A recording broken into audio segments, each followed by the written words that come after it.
ரூபாய்க்கு மணி மாலை உன் கழுத்துக்கு பொருத்த மணி. சிவாஜி மாதிரி ஆக்ட் பண்ணிட்டு டிஎம்எஸ் மாதிரி பாடுவார். நீதிக்கே துணிந்து நின்றேன், நினைத்ததெல்லாம் ஜெயித்து வந்தேன். விஸ்வநாத் சார் கேட்பாரு, இவன் ஏன் நடிக்கிறான்? இன்னைக்கு ஐடி ஸ்டூடெண்ட்ஸ் எல்லாம் நம்ம கச்சேரிக்கு வராங்கன்னா பெரிய விஷயம் சார். அவங்களுக்கு டிவோஷன் அதிகமாக இருக்கா இல்லை உங்கள் குரல்னாலே? அவங்களுக்கு டிப்ரெஷன் ஜாஸ்தியாக இருக்கு, அதுதான் பட்சம். அதை நீங்கள் அதிகமாக்கிடுவீங்களா? ஹாய் ஃபன் ஃபோக்ஸ், சிரிப்பு கலாட்டா எல்லாம் எதிர்பார்க்குற ஆதித்யா ரசிகர்கள் எல்லோருக்கும் வணக்கம். சிரிச்சாலை இனிக்கும்ல வந்து டிசம்பர் மாதம் அப்படின்னு வந்தவுடனே என்னெல்லாம் பாட்டெலாம் நீங்கள் கேட்பீங்க சொல்லும்போது தெரியுமே. உடனே சொல்லுவீங்களே ரஜினிகாந்த் பாட்டு எங்கிட்ட மோதாதுன்னுவீங்க, கிறிஸ்மஸ் கேரல்ஸ் கேட்போன்னுவீங்க, New Year party everybody wish you happy New Year. பார்த்தீங்களா, டக்குன்னு ஒருத்தர் சொன்னார் பாருங்கள், என்ன ஐயப்பன் பாடலில் விட்டீங்கன்னு. எப்படி நாங்கள் விடுவோம்? ஐயப்பன் பாடல நாங்கள் விடமாட்டோம். அந்த பாடல் ஐயப்பன்னு சொன்னோடனே ஐயப்பனே ஒருத்தட்ட கை காமிப்பார். அது ஒருக்கா இருப்பார் வீரமணி ராஜு அப்படின்னா மிஸ்டர் வீரமணி ராஜு அங்கே உட்காந்துருப்பார். வணக்கம் மிஸ்டர் வீரமணி ராஜு. வணக்கம் வணக்கம். So nice to have you. And ஒரு தெய்வீக லுக்கோட அந்த ஒரு குரலை கணீர்னு கேட்கும்போது உங்கள் பேரை சொன்னோன்னு ஐயப்பன் பாடல் பாடுவார் அப்படின்றாங்க. ஸ்டார்டிங் பாயிண்ட் எப்படி ஐயப்பன் பாடல் அதில் போய் சென்டர் ஆனது எப்படி? நாங்கள் முதல்ல எம்எஸ் விஸ்வநாதன் சார்கிட்ட தான் எங்கள் வீரமணி சித்தப்பா இருந்தார். ஓகே, நீங்களே உங்களுக்கு சித்தப்பாவா? ஆமாம், இது நிறைய பேர் கன்ஃபியூஷன் சார். நிறைய பேர் என்கிட்ட ஒரு 10 நாள் முன்னாடி ஒரு கச்சேரி பண்ணும்போது ஒரு 77 வயசு அவருக்கு, பெரியவருக்கு. நான் குறிப்பாக அவர்கிட்ட வயசை கேட்டேன். அவர் நேரம் கிட்ட வந்தார். ஐயா, நான் எனக்கு நினைவு தெரிஞ்ச நாள்லேருந்து உங்கள் பாட்டை கேட்டு தான் நான் சபரிமலைக்கு போயிட்டு இருக்கேன்னாரு. எனக்கு தெரியும், ஏன்னா அவருக்கு 77 வயசு. அவருக்கு நினைவு தெரிஞ்ச நாள்லாம் பிறக்கவே இல்லை. அப்போ எப்படி என் பாட்டை கேட்டு வளர்ந்துருக்க முடியும் அப்படின்னா, சார் என்ன பாட்டு சார் அப்படி கேட்டீங்க நீங்கள் நினைவு தெரிஞ்ச நாள்லேருந்து? சார், பள்ளிக்கட்டு சபரிமலைக்கு கல்லும் முள்ளும் காலுக்கு மெத்தை பாட்டு, பக்தி பாடல் எம்ஜிஆர் மாதிரி பாடினார் அவர். சாமியே ஐயப்போ ஐயப்போ, இந்த பாட்டு உங்கள் பாட்டு தானே சார் அப்படின்னாரு. இப்போ சார் என்னோட வயசு தெரியுமா உங்களுக்கு அப்படின்னா, சார் தெரியாதா சார், அந்த பாட்டு வந்து கிட்டத்தட்ட 60 வருஷம் ஆச்சு சார், 60-65 வருஷம் ஆச்சு. நீங்கள் தான் சார். சார் எனக்கே 65 வயசு தான் ஆறுது, நான் அப்போ தான் சார் பிறந்திருக்கேன் நீங்கள் அந்த பாட்டு கேட்கும்போது அப்படின்னா. சார் அப்போ அந்த பாட்டு பாடினது வீரமணி அதான் சார், நீங்கள் தானே அது இந்த கரகாட்டக்காரன் கதை மாதிரி ஆயிடுச்சு. அப்போ உங்களை ராஜுன்னு தான் கூடுவாங்களா? ஆமாம். Okay okay okay. டிசம்பர் மாதம் மட்டும்தான் யார் இன் சர்க்குலேஷன் உங்கள் நேமுன்னா? இல்லை அப்படி கிடையாதா? எல்லா மாதமுமே உங்கள் பேர்? இல்லை, எல்லா மாதமே என் பேர் இருக்குது. ஏன்னா இப்போ எல்லா மாதமே என் பேர் இருக்குது. காரணம், இப்போ யங்ஸ்டர்ஸ் எல்லாம் இந்த பக்தி கச்சேரிக்கு வராங்க. ஓகே. அப்போல்லாம் எங்கள் வீரமணி சித்தப்பா பாடும்போது, டிஎம்எஸ் பாடும்போது, சீர்காழி பக்தி பாடல் கச்சேரி பண்ணும்போதெல்லாம் நீங்கள் ஆடியன்ஸை பார்த்தீங்கன்னா 60 வயசுக்கு மேலே தான் வந்து உட்காருவாங்க, 50 வயசுக்கு மேலே தான் வந்து உட்காருவாங்க. இன்றைக்கி ஐடி ஸ்டூடெண்ட்ஸ் எல்லாம் நம்ம கச்சேரிக்கு வராங்கன்னா பெரிய விஷயம் sir. Fantastic. That's because of அவங்களுக்கு டிவோஷன் அதிகமாக இருக்கா இல்லை உங்கள் குரல்னாலே? அவங்களுக்கு டிப்ரெஷன் ஜாஸ்தியாக இருக்குது, அதுதான் பட்சம். சூப்பர். டிவோஷன் ஜாஸ்தி ஆச்சோ இல்லையோ, டிப்ரெஷன் ஜாஸ்தி ஆயிடுச்சு. அதை நீங்கள் அதிகமாக்கிடுவீங்களா எப்படி? அப்படி அது அவங்க கேட்குறத பொறுத்தது. நீங்கள் ரெகுலராக உங்களை சில பாடல்கள் கேட்பாங்க, நீங்கள் பாடுங்கன்னு சொல்லிட்டு, பட் சம்டைம்ஸ் சில பாட்டு க்ளோஸ் டு யுவர் ஹார்ட் இருக்கும். ஆமாம், அதை ரொம்ப கேட்டிருக்க மாட்டாங்க. சில பேருக்கு ஒரு படம் பிடிச்சிருக்கும், ஆனால் அது பெருசாக ஓடிருக்காது. அது மாதிரி. ஆமாம். அந்த மாதிரி பாட்டு என்ன இருக்குது உங்களுக்கு ரொம்ப பிடிச்ச ஒரு பாட்டு? எந்த நிறைய சார், அது மாதிரி ஜஸ்ட் ஒன் ஆஃப் தட். உன்னை தெய்வம் என்பதா, குருநாதன் என்பதா, என்னை பார்த்து பார்த்து வளர்ப்பதனால் அன்னை என்பதா, உன்னை கடவுள் என்பதா, கருணை வடிவம் என்பதா, ஐயா ஞானதானம் தந்த உன்னை தந்தை என்பதா, உன்னை தெய்வம் என்பதா, குருநாதன் என்பதா, என்னை பார்த்து பார்த்து வளர்ப்பதனால் அன்னை என்பதா. இதில் கடவுள் பேரே மென்ஷன் ஆகாது.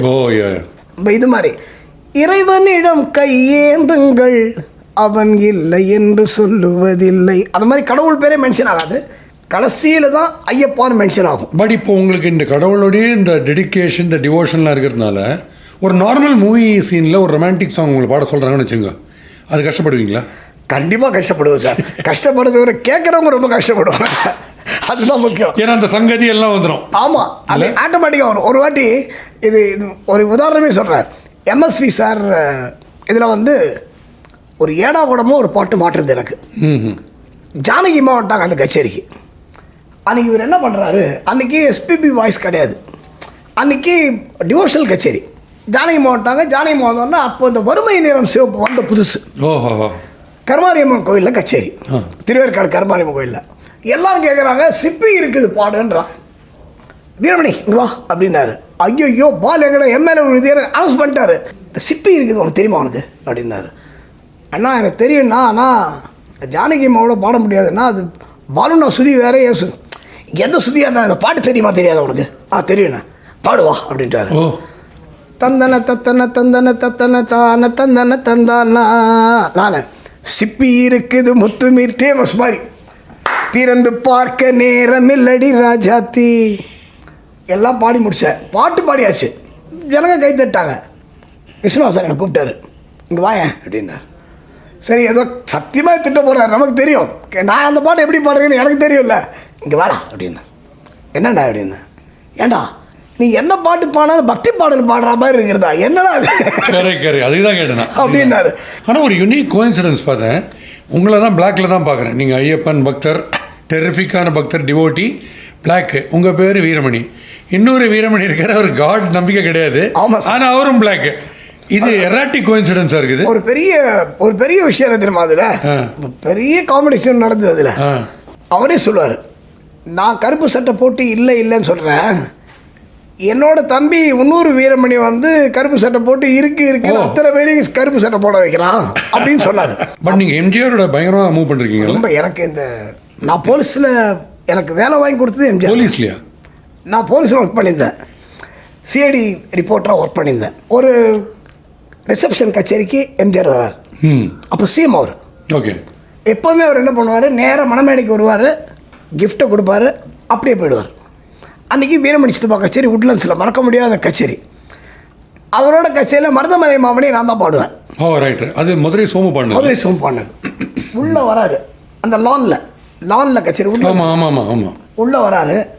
கோடி மலைகளிலே கொடுக்கு மலை எந்த மலை, கொங்குமணி நாட்டினிலே குளிர்ந்த மலை எந்த மலை, தேடி வந்தோர் இல்லமெல்லாம் செழிக்கும் மலை எந்த மலை என்கிறார் என்ட்ரி.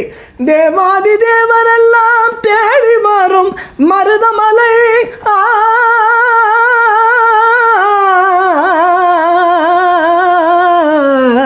மருதமலை மருதமலை முருகா மருதமலை. நேரம் வந்துட்டார் சார், மணமக்கள் மேடைக்கே போல அவர் நேரம் ஸ்டேஜுக்கு வந்துட்டார்.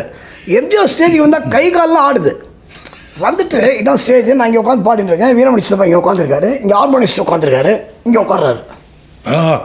ஏன்னா அவருக்கு அந்த பாட்டு ரொம்ப பிடிக்குமா, இங்கே உட்காந்துட்டாரு. ஃபுல்லாக கேட்குறாரு பாட்டை. பாட்டு கேட்டு ஜிப்பா பாக்கெட்டில் கை விட்டு இப்படி எடுத்தார் சார். என்ன அவரே எண்ணல, நாங்களும் எண்ணல, அப்படியே எடுத்து கையில் கொடுத்தார். ரொம்ப பிரமாதமாக பாடுறான்டா வீரமணி, என்ன பண்ணுறான் என் கூட பாடிட்டு இருக்கான். நானும் நீ கூத்தாடி, அவன் என்ன உருப்படியாக பண்ணுறான் சொல்லுன்னாரு. பாடுறது இருக்கட்டும், உருப்படியாக என்ன பண்ணுறான் அவன் அப்படின்னு கேட்டார். இல்லை அவன் ஷார்ட் அண்ட் டைப் ரைட்டிங்லாம் படிச்சிருக்கான், அவன் வந்து டிகிரி வாங்கியிருக்கான். சரி உருப்படியாக வேலை ஏதாவது பார்க்குறானா, இந்த மாதிரி தம்பி இதெல்லாம் நம்ப முடியாது, ஓகே என்னடா பண்ணுறேன். அப்போ தான் நான் போலீஸ்க்கு அப்ளை பண்ணியிருக்கேன், எம்ப்ளாய்மெண்ட் எக்ஸ்சேஞ்ச் மூலமாக. போலீஸ் கூட ஏதோ அப்ளை பண்ணிருக்கான். அப்போ அவர் போலீஸ் சிஎம்கிட்ட போலீஸ் இருக்குது, டிபார்ட்மெண்ட் இருக்குது. உடனே சார் இன்ஸ்டண்ட்டாக அவர் ஆறுமுகத்தை கூப்பிடு. ஆறுமுகம் வந்து அவரோட செக்யூரிட்டி டிஎஸ்பி. அவர் வர்றாரு. என்ன இந்த வீரமணி பையன் ஏதோ அப்ளை பண்ணிருக்கான், என்ன வேலைக்கு அப்ளை பண்ணிருக்கான் கேளு அப்படின்னு. வீரமணி உன் பையன் நான் பார்த்துக்கிறேன்மே, நீ அவன்கிட்ட டீட்டெயில் கொடுயா அப்படி சொல்லிட்டு நேரம் போயிட்டார் சார். அண்ட் இப்போ டிஎம்எஸ் அவர் கிட்டத்தட்ட நீங்கள் பாடுறது அவர் டைப்பில் தான் இருக்குது. ஆமாம், டிஎம்எஸோட பயங்கர அசோசியேஷனு. டிஎம்எஸ் பாடுறத விட்டுடுங்க, டிஎம்எஸ் அடிக்கிற சர்க்காஸ்டிக் ஸ்டேட்மெண்ட்ஸ்லாம் டாப் கிளாஸ் இருக்கும்ல. ஐயோ அதில் நீங்கள் லைவாக கூட இருந்தபோது லைவாக கேட்டிருக்கேன். லைவாக கேட்டு அது அவர் சொல்லுவார் யூஸ்வலாக. நான் இப்போ ராஜேந்தர் சார் இருக்கார், இப்போது இந்த பாட்டில் அரை சொல்லே பாடக்கூடாதியா, நான் பாட மாட்டேயா, ஆனால் நான் பாடினேயா அப்படின்னாரு. இப்போது நான் கேட்டேன், அப்படி என்னங்க பாடினீங்க? வானும் இல்லை நூலும் இல்லை வானில் பட்டம் விடுவேனா, அது அமைதிக்கு பெயர் தான் சாந்தி, அன்னியோடு எனக்கு சாந்திரா. அப்புறம் ஆனால் இப்போ ஏன் அந்த பாட்டு ஒத்துனீங்கன்னு கேட்டேன். இல்லையா என் தலையைத்தே மாறும்னு நினச்சையா, இது இப்படி மாறும்னு எதிர்பார்க்கலையா. நான் ஒரு ராசி இல்லா ராஜா, அதோட அவர் சொன்னது அடுத்த வரி தான் சூப்பர். அந்த படத்தில் பங்கு பெற்றவங்க எல்லாம் நல்லா சம்பாதிச்சு பெரிய ஆள் ஆகிட்டாங்கய்யா, எனக்கு மட்டும்தான் மார்க்கெட் போச்சுன்னார் அவர். இது எல்லாம் மீட்டிங்லேயும் அவர் சொல்லுவார், எங்கிட்ட பர்சனலாகவும் சில சமயம் சொல்லுவார் அவர். சொல்லும்பொழுது ஏன்னா நான் அவர்கிட்ட ஒரு வருஷம் பாட்டு கற்றுனேன், கிட்டத்தட்ட ஒரு 6-7 மாதம் அவர்கிட்ட பாட்டு கற்றுனேன். அப்போது வந்து நான் உனக்கு பாட்டு சொல்லிக் கொடுக்க மாட்டேன், உனக்கு பாட்டை பற்றி சொல்லிக் கொடுக்க வேண்டிய அவசியம் இல்லை, எப்படி பாடணும்னு சொல்லித்தரேன். மண்ணானாலும் திருச்செந்தூரில் மண்ணாவேன், ஒரு மரமானாலும் பழமுதிர் சோலையில் மரமா. எதுக்கு இப்படி கத்துற அவரு? அண்ணா என்ன சுதிண்ணே நீங்கள் பாடிருக்கீங்க, அந்த சுதியில் கத்தி தானே பாடணும், கத்தி பாடக்கூடாதியா, நான் பாடி காமிக்கிட்டேன் அவனுக்கு. அண்ணா நீங்களும் அப்படி தானே பாடுவீங்க, பாடக்கூடாது. 2 இது ஆதித்யா மூலமாக இதை பார்க்குற இளைய பாடகர்களுக்கு இது பெரிய பாடமாக இருக்கும். உதடு இருக்குல்ல 2 இன்ச்சுக்கு மேலே போகக்கூடாதியா. அண்ணா அப்படின்னா பாடவே முடியாதுண்ணா, என் வாயை பாரியா அப்படின்னு. மண்ணானாலும் திருச்செந்தூரில் மண்ணாவேன், ஒரு மரமானாலும் பழமுதிர் சோலையில் மரமாவேன், கருங்கல்லானாலும் தணிகை மலையில் கல்லாவேன். இப்படிதாங்க பாடுறாரு. இப்படி இருக்குங்க வாய்ஸ். பட் ஒன்று சொல்லுங்கள் ராஜு, நீங்கள் ஸ்டிஃபில்டாக அப்படி பாடுறீங்க 2 இன்ச்சுன்னு, அப்போ நேசல் டோன் வந்துடாது அதே பாட்டுக்கு? அதுக்கு தான் அவர் சொன்னார், இந்த நேசல் டோன் அங்கே வரக்கூடாது. வராமல் என்ன பண்ணணும், கள்ளத்தொண்டையிலையும் பாடக்கூடாது. கள்ளத்தொண்டைனா அவர் ஃபால்ஸ் வாய்ஸ் சொல்கிறார், ஃபால்ஸ் வாய்ஸில் பாடக்கூடாது, வாய்ஸை சாஃப்ட் பண்ணணும், அது மூக்கால பாடுற மாதிரி இருக்கக்கூடாது. இவ்வளோத்தையும் அவர் ஒரு பாட்டில் கொடுக்குறாரு சார். அவர் சொல்கிறாரு, காலம் ஒரு நாள் மாறும், நம் கவலைகள் யாவும் தீரும், வருவதை எண்ணி சிரிக்கின்றேன், வந்ததை எண்ணி அழுகின்றேன். 2 பார்ல சார், 2 பார்ல ஒரு டிஃபரன்ஸ் காமிக்கிறார். நீ இதெல்லாம் யாருக்குமே கேள்விப்பட்டதில்லை சார். அந்த மாதிரி எவ்வளோ பாட்டு சொல்லுவார் தெரியுமா அவர். அந்த நிலவு ஒரு பெண்ணாகி உலவுகின்ற அழகோ, நீரலைகள் இடம் மாறி நீந்துகின்ற குழலோ, நீந்துகின்ற குழல். இல்ல நீ அவரை பார்த்தீங்கன்னா ஒன்றும் சூப்பர். அவர் என்ன தெரியுமா பண்ணுவாரு, சிவாஜி மாதிரி ஆக்ட் பண்ணிட்டு டிஎம்எஸ் மாதிரி பாடுவார். நீதிக்கே துணிந்து நின்றேன், நினைத்ததெல்லாம் ஜெயித்து வந்தேன். விஸ்வநாத் சார் கேட்பாரு, இவன் ஏன் நடிக்கிறான்? ஏன்னா இவருக்கு என்ன தெரியுமா கவலை, இந்த மைக் இருக்குல்ல இந்த பக்கம் பொசிஷன். ஆனால் மைக் பொசிஷன் சார், டிஎம்எஸ் சொன்ன மாதிரி மைக் பொசிஷன் யாருமே மெயின்டைன் பண்ணதில்லை சார். என்ன பண்ணுவார் தெரியுமா, இந்த மைக் இங்கே இருக்கா, ஒரு சேரை குறுக்க போடுவார். சேரை குறுக்க போட்டு இந்த சேருக்கு பின்னாடி அவர் நிற்பார். தலையில் ஒரு இதை போட்டுப்பார், ஒரு துண்டை, நாப்கின் நம்மளாம் கர்ச்சீஃப்னு சொல்லுவோம் அதுக்கு. அவர் நாப்கின் வச்சுருப்பார், ஒரு பெட்ஷீட்டை விட கொஞ்சம் கம்மி சைஸு, இங்கே போட்டு அது மேலே ஹெட்ஃபோன் போடுவார். போட்டியோ எனக்கு ஹெட்ஃபோனில் என் வாய்ஸ் கொடுக்காதையா அப்படின்னுவார். கொடுக்க மாட்டாங்க, இங்கே இருப்பார் சார் வாய்ஸ். Very beautiful. இப்படி பாடுவார் சார். பாலூட்டி வளர்த்த கிளி பழம் கொடுத்து, இதை எது மேலே போகிறதோ எந்த மேலே அதுக்கேற்ற மாதிரி டிஸ்டன்ஸ். தேவனே என்னை பாருங்கள், என் பாவங்கள் தம்மை வாங்கிக் கொள்ள ஹார்மோனியம் மாதிரி போயிட்டு 1000 அப்படி போவார் சார். ஆனால் மைக்கில் ஒரு டிஸ்டார்ஷன் இருக்கா சார். இது ஜாலியான பாட்டுன்னு வச்சுக்கோங்களேன், கூத்து தான் நினைக்கிறேன். அது மாதிரி பாட்டு. 5-6 ரூபாய்க்கு மணி மாலை, உன் கழுத்துக்கு பொறுத்த மணி, ஆனால் ஒரு மீனாட்சி பார்த்தாலும் அவ கண்ணுக்கு வருத்தமடி, அடிச்சு நாளப்பட்டினை கண்டாங்கி எடுத்து என் கையாலே கட்டி விடுவா. ஆமாம் சார், ஒரு ஹீரோயின் முன்னாடி இருந்தால் எப்படி இருக்குமோ இதை டிஎம்எஸ் ரெக்கார்டிங்கில் அந்த ஃபீல் பாட்டில் அப்படியே வரும். ஆமாம் சார், இந்த உலகம் சுற்றும் வாலிபனில் 2 நாளைக்கு 15 பாட்டு ரெக்கார்ட் பண்ணுறாரு எம்எஸ். இந்த அன்னைக்கு என்ன அப்படின்னா, எம்ஜிஆர் சொல்லி எல்லா சிங்கர்ஸும் அங்கே இருக்காங்க, எக்கச்சக்க ஆர்கெஸ்ட்ரா. ஏன்னா எந்த பாட்டுக்கு எந்த ஆர்கெஸ்ட்ரா வரும் தெரியாது. ஸோ எல்லோரும் என்கேஜ். அன்றைக்கி டிஎம்எஸ், சுசீலா, ஈஸ்வரி, பாலு, எல்லாம் பாலுனா எல்லாம் அங்கே இருக்காங்க. இப்போ பாட்டு பிரித்து கொடுக்கணும் அவர் எந்த பாட்டு அப்படின்னு. அவர் கற்றுக்கும்போது டிஎம்எஸ் பாட்டு கற்றுக்கும்போது பார்த்தீங்கன்னா எம்எஸ்விக்கும் அவருக்கும் ஒரு பெரிய போர் மாதிரி இருக்கும், பெரிய சண்டையே நடக்கும். லில்லி மலரு இவர் கத்தி பாடுவார், கொண்டாட்டம் உன்னை பார்க்கையிலே செர்ரி பழத்துக்கு கொண்டாட்டம் உன்னை பார்க்கையிலே. நான் பாடுறேன் மிஸ். லில்லி மலருக்கு கொண்டாட்டம் உன்னை பார்க்கையிலே. கொஞ்சம் கொஞ்சம் கத்தி பாருங்க. யார் இவர் திட்டவும் முடியாது இல்லை மெல்லவும் முடியாதுன்னா பாருங்க.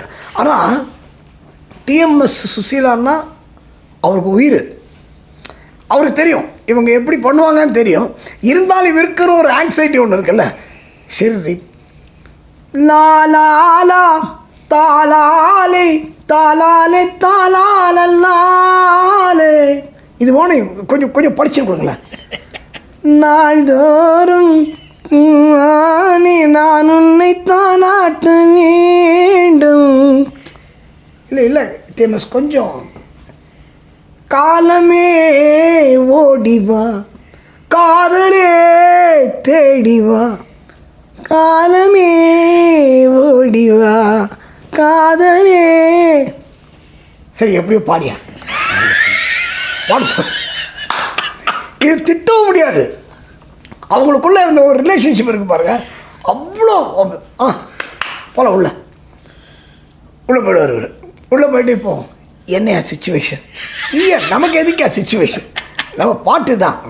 இது ஃபாரினில் பாடுறாங்க, ஃபாரின் அப்படி ஜாலியாக அப்படி பாடுறாங்க. சரி இல்லை நான் உள்வாங்க முடியா பாட்டை. நல்லா உள்வாங்கிட்டீங்களா? சரி. ஒரு நேரம் உள்ளே போய் இப்போது இவர் எம்ஜிஆர் ஆகிப்பார். அவர் தன்னை இந்த அன்னியன் மாதிரி அவர் வந்து ஆமாம் ஸ்பிளிட் பர்சனாலிட்டி மாதிரி அழகாக ஆனால் ப்ரெசன்ட் பண்ணுவார் பாருங்க சார். உலகம் உலகம் இல்லை அதை நாங்கள் பார்த்துக்குறோங்க. இங்கே ரிமப் கொடுக்கணும். உலகம் உலகம் உலகம் அழகு கலைகளின் சுரங்கம் இவ்வளோதான் சார் இருக்கும். பருவச்சிலைகளின் அரங்கம் காதலே ஓடிவா இவ்வளோதான் சார் இருக்கும். ஆனால் வாய்ஸ் இப்படி வரும் சார். அன்றைக்கி ஒன்றும் கேட்டால் இதை மாதிரி ஒரு டெக்னிக்கல் ஆஸ்பெக்டும் கிடையாது. அன்றைக்கி முதல் லைன் போயிடுச்சு, பாட்டு கடைசி வரைக்கும் வந்தால் வருவார் சார். இந்த பாலட்டி வளர்த்துக்கிளியில் தீலே இறங்கி விட்டான் திரும்ப வந்து தாழ் பணிவான், தீலே இறங்கி விட்டான் திரும்ப வந்து தாழ் பணிவான் இப்படியே பாடிட்டு இருக்காரு. 7 டேக் ஆச்சு. அப்போ வந்து செல்லம்மா எந்தன் செல்லம்மா செல்லம்மா எந்தன் செல்லம்மா இதான் ஃபஸ்ட்டு கம்போசிஷன். வேறு இறங்கும்ல அடுத்த வாட்டி இறங்கலை. முதல் கம்போசிஷன் இதுதான். 6 டேக்கு கழிச்சு சிவாஜி வர்றார். பாட்டு கேட்கணும் விசு. ஏன்னா கௌரவம் வந்து சிவாஜி சாரோட ரொம்ப என்ன படம் மைலேஜ் இல்லை விசு. அந்த பாட்டு கேட்கணும் விசு. பாலிட்டு எடுத்துக்கடி கேட்கலாம். அவர் எம்ஜிஆர் சிவாஜி வந்தால் டென்ஷன் ஆகிடுவார் அவர். கேட்கலாம் கொடு 1 2 பாலூட்டி ஜம்முன்னு பாடுறாரு. செல்லம்மா எந்தன் செல்லம்மா செல்லம்மா எந்தன் செல்லம்மா இதான் ஒரிஜினல் கம்போசிஷன். சிவாஜி விசு என்னண்ணே எனக்கு ஒரு சின்ன சேஞ்ச் வேணுமே. அவர் உள்ளேருந்து 6 டேக் கழிச்சு வந்து சேஞ்சு கேட்குறீங்க ஐயா. இல்லை ஒரு விஷயம் கொஞ்சம் இருங்க. என்ன ஒன்று உங்களுக்கு இவர் நோவே சொல்ல மாட்டார் சார். எனக்கு தெரிஞ்சு நான் ஒரு 10-15 வருஷம் எம்எஸ்வி சாரோட கம்போசிங் கேட்டிருப்பேன், ரெக்கார்டிங்லாம். யார் கேட்டாலும் இந்த டியூன் சமாச்சாரமாக என்ன சந்தேகம் கேட்டாலும் ஹி won't say no. அது என்ன சேஞ்சு கேட்டது கேட்குறாரு.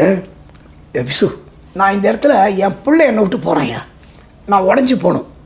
இப்போ நான் எங்கே எனக்கு உடஞ்சி போகிறதுக்கு இது பாட்டு லிரிக் ஃபுல்லாக இருக்குது. கவிஞர் பிரமாதம் எழுதியிருக்காரு. எனக்கு இதில் ஏதாவது ஒரு ஒரு ஒரு உடஞ்சி போகிறதுக்கு ஏதாவது ஒரு டியூன் கூட அப்படின்றாரு. அப்படியா உடஞ்சி போகணுமா? செல்லம்மா எந்தன் செல்லம்மா செல்லம்மா அதுதான் கேட்டேன் மாறுமே. ஒரே நோட்டு சார். செல்லம்மா எந்தன் செல்லம்மா டிஎம்எஸ்கே பிடிச்சி போச்சு. ஆஹா விசு சூப்பரியா போயா முதலேருந்து போகிறாயா டேக் வாயா முதலேருந்து வராங்க. வேற லெவல் இதெல்லாம். பாலூட்டி வளர்த்த கிளி பழம் கொடுத்து பார்த்த கிளி நான் வளர்த்த பச்சை கிளி நாளை வரும் கச்சேரிக்கு. இவர் யார் நடிக்கிற சிவாஜி நடிக்கட்டியா உடியா நீ இல்லையா இப்போ நமக்கு பாட்டு ஓனியா கம்முனியா யார் இவர்?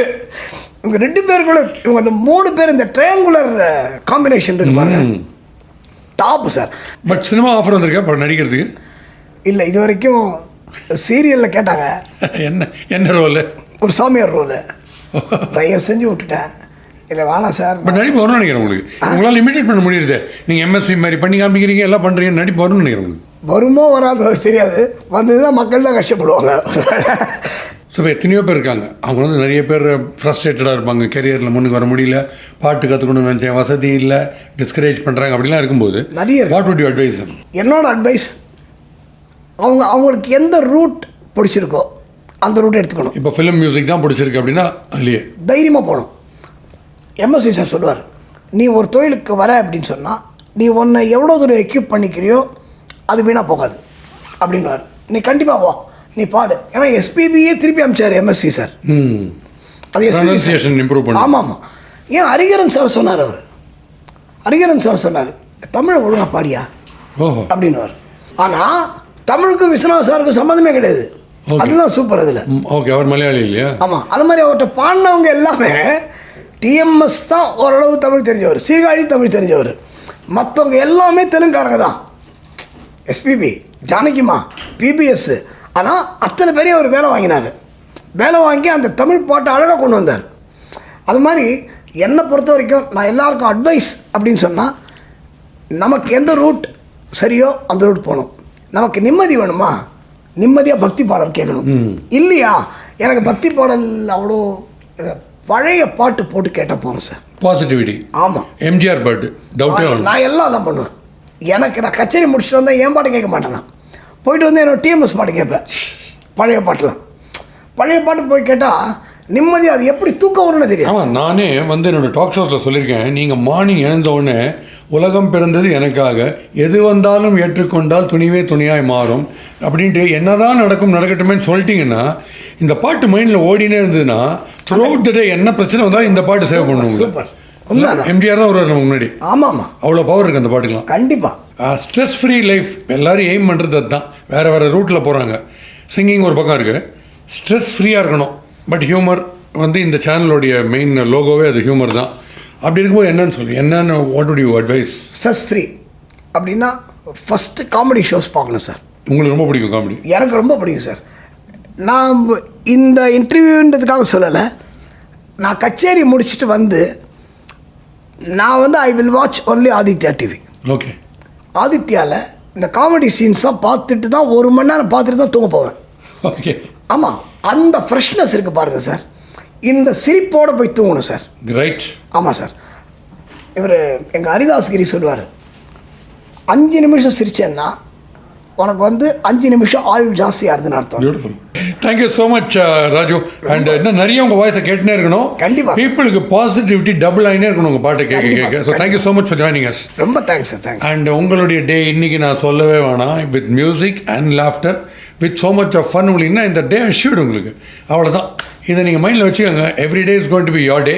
மறுபடியும் சந்திப்போம் அடுத்த சண்டே சிரிச்சாலை இனிக்கும்ல. தேங்க்யூ.